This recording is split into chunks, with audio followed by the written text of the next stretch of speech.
کلام مقدس نئے عہدنامہ میں سے مقدس لوکا رسول کی انجیل اس کا 16واں باب۔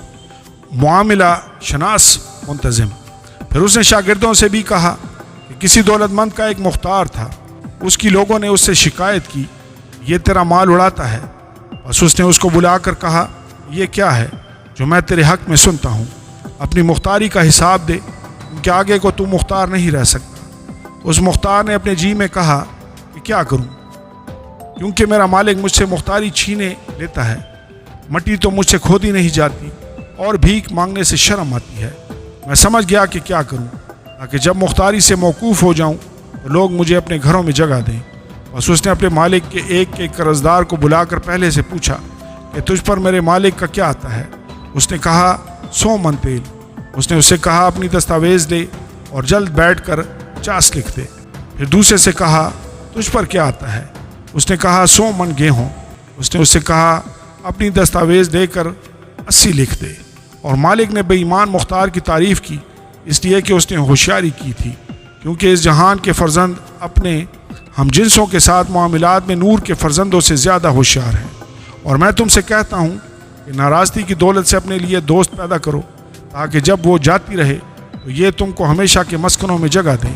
جو تھوڑے میں دیانتدار ہے وہ بہت میں بھی دیانتدار ہے، اور جو تھوڑے میں بددیانت ہے وہ بہت میں بھی بددیانت ہے۔ بس جب تم ناراض دولت میں دیانتدار نہ ٹھہرے تو حقیقی دولت کون تمہارے سپرد کرے گا؟ اور اگر تم بیگانہ مال میں دیانتدار نہ ٹھہرے تو جو تمہارا اپنا ہے اسے کون تمہیں دے گا؟ کوئی نوکر 2 مالکوں کی خدمت نہیں کر سکتا، کیونکہ یا تو ایک سے عداوت رکھے گا اور دوسرے سے محبت، یا ایک سے ملا رہے گا اور دوسرے کو ناچیز جانے گا۔ تم خدا اور دولت دونوں کی خدمت نہیں کر سکتے۔ یسوع کے چند مقولے۔ فریسی جو زردوست تھے ان سب باتوں کو سن کر اسے ٹھٹھے میں اڑانے لگے۔ اس نے ان سے کہا کہ تم وہ ہو کہ آدمیوں کے سامنے اپنے آپ کو رازباز ٹھہراتے ہو، لیکن خدا تمہارے دلوں کو جانتا ہے، کیونکہ جو چیز آدمیوں کی نظر میں عالی قدر ہے وہ خدا کے نزدیک مکروہ ہے۔ شریعت اور انبیاء یوحنا تک رہے، اس وقت سے خدا کی بادشاہی کی خوشخبری دی جاتی ہے اور ہر ایک زور مار کر اس میں داخل ہوتا ہے۔ لیکن آسمان اور زمین کا ٹل جانا شریعت کے ایک نقطہ کے مٹ جانے سے آسان ہے۔ جو کوئی اپنی بیوی کو چھوڑ کر دوسری سے بیاہ کرے وہ زنا کرتا ہے، اور جو شخص شوہر کی چھوڑی ہوئی عورت سے بیاہ کرے وہ بھی زنا کرتی ہے۔ دولت مند آدمی اور لازر۔ ایک دولت مند تھا جو ارغوانی اور مہین کپڑے پہنتا اور ہر روز خوشی مناتا اور شان و شوکت سے رہتا تھا، اور لازر نام ایک غریب ناسوروں سے بھرا ہوا اس کے دروازہ پر ڈالا گیا تھا۔ اسے آرزو تھی کہ دولت مند کی میز سے گرے ہوئے ٹکڑوں سے اپنا پیٹ بھرے، بلکہ کتے بھی آ کر اس کے ناسور چاٹتے تھے۔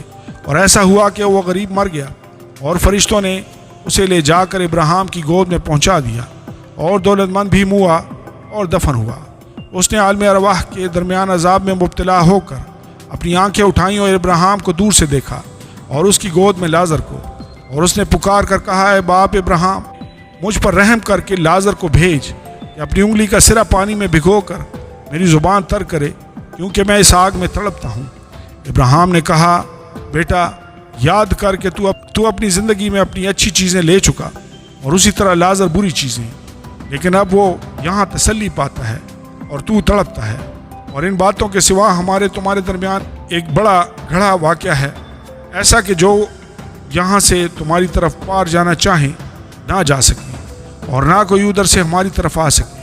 اس نے کہا، پس اے باپ، میں تیری منت کرتا ہوں کہ تو اسے میرے باپ کے گھر بھیج، کیونکہ میرے 5 بھائی ہیں، تاکہ وہ ان کے سامنے ان باتوں کی گواہی دے، ایسا نہ ہو کہ وہ بھی اس عذاب کی جگہ میں آئیں۔ ابراہیم نے اس سے کہا، ان کے پاس موسیٰ اور انبیاء تو ہیں، ان کی سنیں۔ اس نے کہا، نہیں اے باپ ابراہیم، ہاں اگر کوئی مردوں میں سے ان کے پاس جائے وہ توبہ کریں گے۔ اس نے اس سے کہا کہ جب وہ موسیٰ اور نبیوں ہی کی نہیں سنتے تو اگر مردوں میں سے کوئی جی اٹھے تو اس کی بھی نہ مانیں گے۔ آمین اور آمین۔ کلام مقدس نئے عہدنامہ میں سے مقدس لوکا رسول کی انجیل اس کا باب نمبر 17۔ گناہ۔ پھر اس نے اپنے شاگردوں سے کہا، یہ نہیں ہو سکتا کہ ٹھوکریں نہ لگیں، لیکن اس پر افسوس ہے جس کے باعث سے لگیں۔ ان چھوٹوں میں سے ایک کو ٹھوکر کھلانے کی